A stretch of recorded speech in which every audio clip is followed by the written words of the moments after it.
Mari kita simak kisah kematian iblis laknatullah. Dan pembahasan di malam hari ini kita akan membahas bagaimana kondisi saat wafatnya iblis laknatullah alaihi. Ma'asyiral muslimin yang dimuliakan Allah Subhanahu wa taala.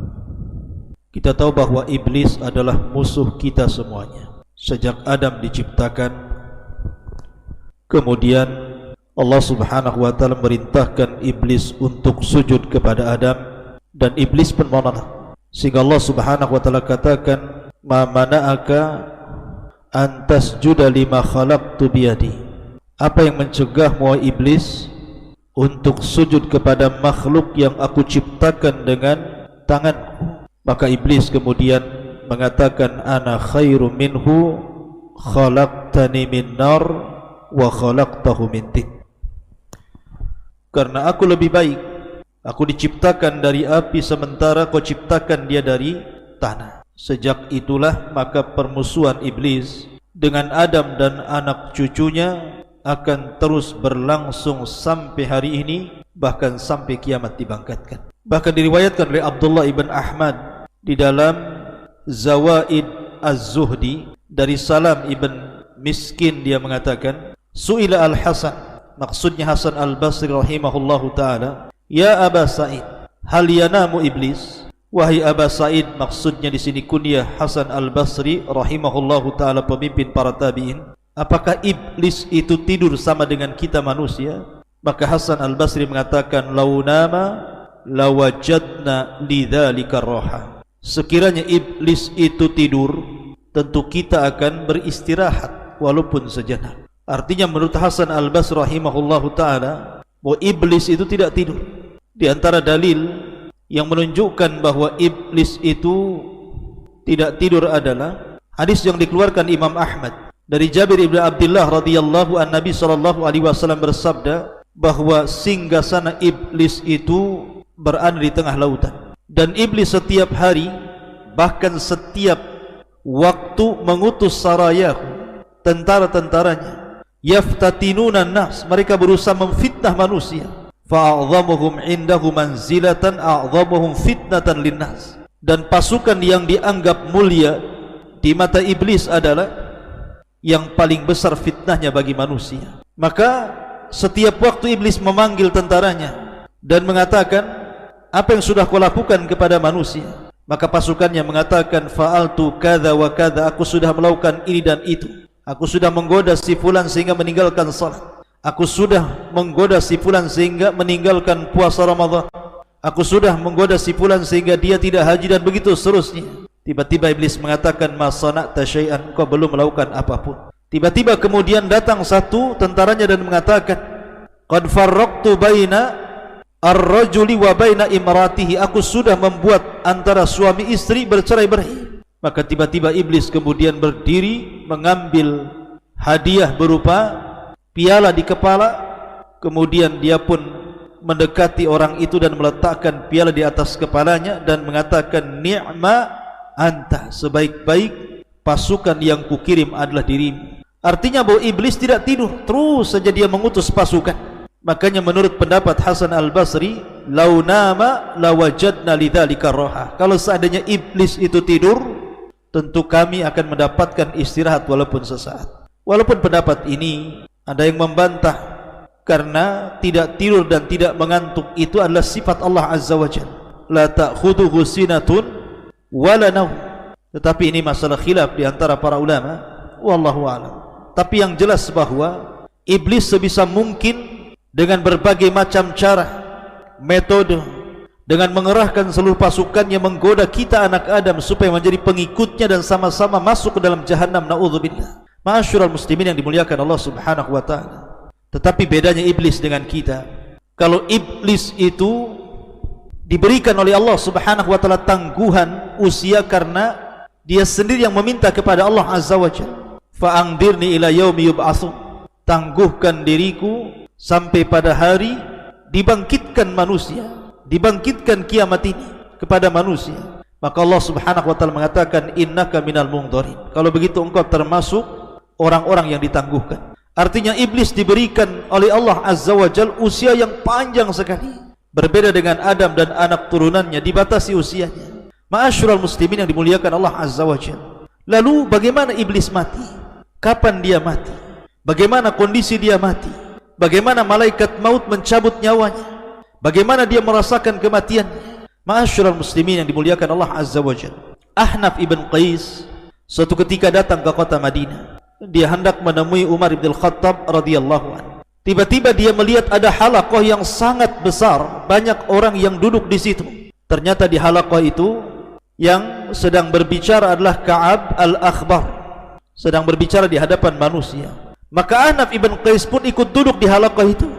Kemudian dia mendengarkan apa yang dikatakan Ka'ab al-Akhbar radhiyallahu anhu. Dia mengatakan, lama hadara Adam al-wafat, ketika Nabi Adam alaihi salatu wassalam menjelang wafatnya, dia mengatakan, ya Rabb, syayasmatu bi aduwi idza ra'ani mayyitan wa huwa mungdaru ila al-waqtil ma'lum. Ya Rabb, tentu musuhku akan senang, akan bahagia apabila dia melihat diriku meninggal dunia sementara ditangguhkan usianya sampai waktu yang ditentukan dirimu. Maka Allah subhanahu wa ta'ala katakan, ya Adam, innaka turaddu ilal jannah wa yuakharul mal'un ila nadhirati liyadhuqa bi'adadil awwalina wal akhirin alamul maut. Wahai Adam, tenang saja, kematianmu engkau akan langsung masuk ke dalam surga. Akan tetapi si mal'un, si iblis itu akan diakhirkan sampai batas waktu agar dia merasakan sakitnya dengan jumlah orang-orang yang pertama dari yang terakhir. Bagaimana orang-orang itu merasakan kematian, itulah yang akan dirasakan iblis. Kemudian Adam mengatakan kepada malakul maut, sifli kaifa tudhikuhul maut, sifatkan kepadaku bagaimana dia merasakan kematian. Falamma wasafahu, ketika malakul maut mensifatkan kepada Adam bagaimana kematiannya, maka Adam mengatakan, Rabbi hasbi hasbi, cukup ya Rabb, cukup ya Rabb. Maka ketika itu manusia yang hadir di halaqah Ka'ab al-Akhbar pun kemudian menangis. Kemudian mereka mengatakan, ya Aba Abdurrahman, hadithna kaifa yadhukul maut. Wahai Aba Abdurrahman, ceritakan kepada kami bagaimana iblis merasakan kematian. Tetapi Ka'ab al-Akhbar enggan untuk menceritakannya, sehingga manusia merengek-rengek kepada Al-Akhbar. Ka'ab al-Akhbar ini, ceritakan saja kematiannya kepada kami.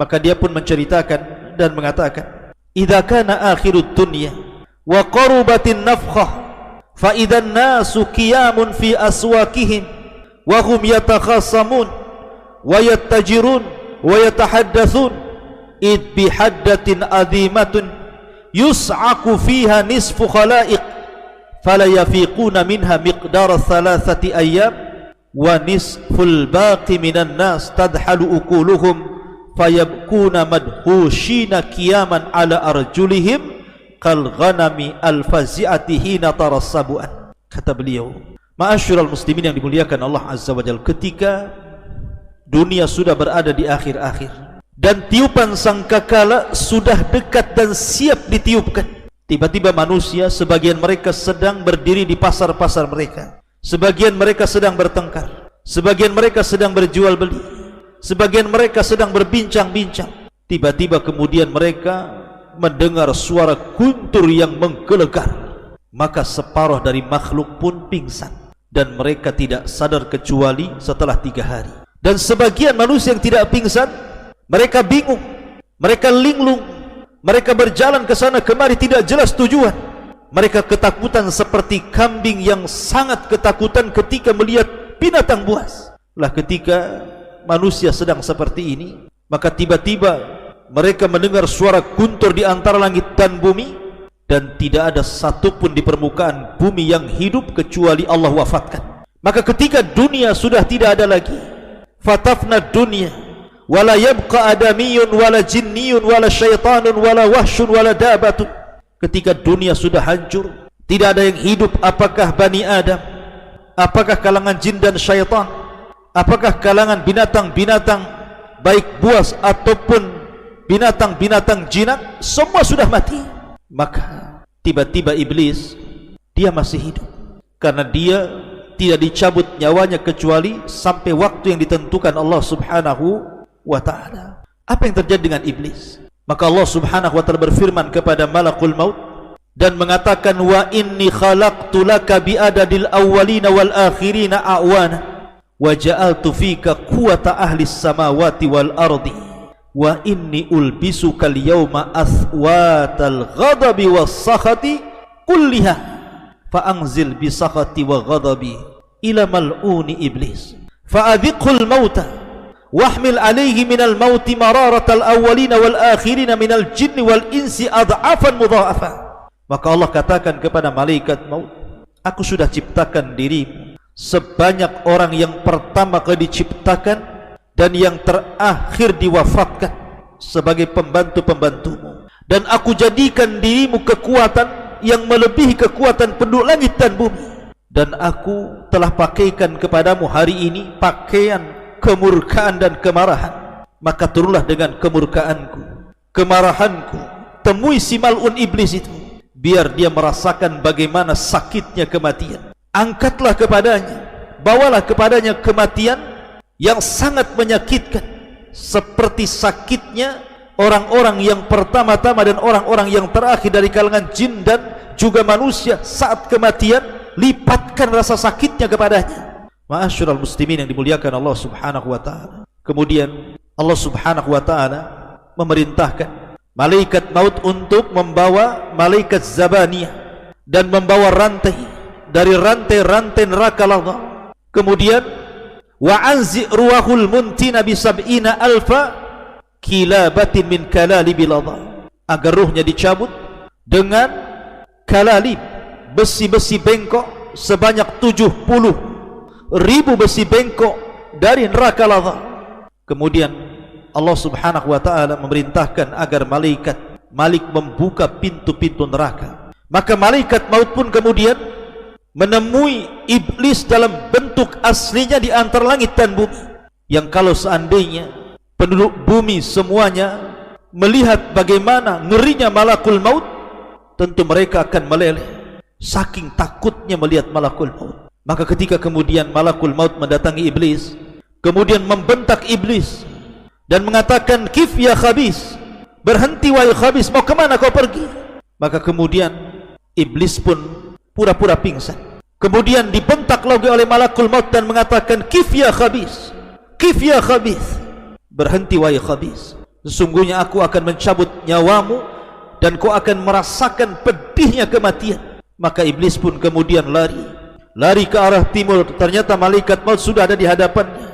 Lari ke dalam lautan, kemudian menyelam, ternyata di situ pun sudah ada malakul maut. Kemudian lari ke arah mana, di situ sudah ada malakul maut.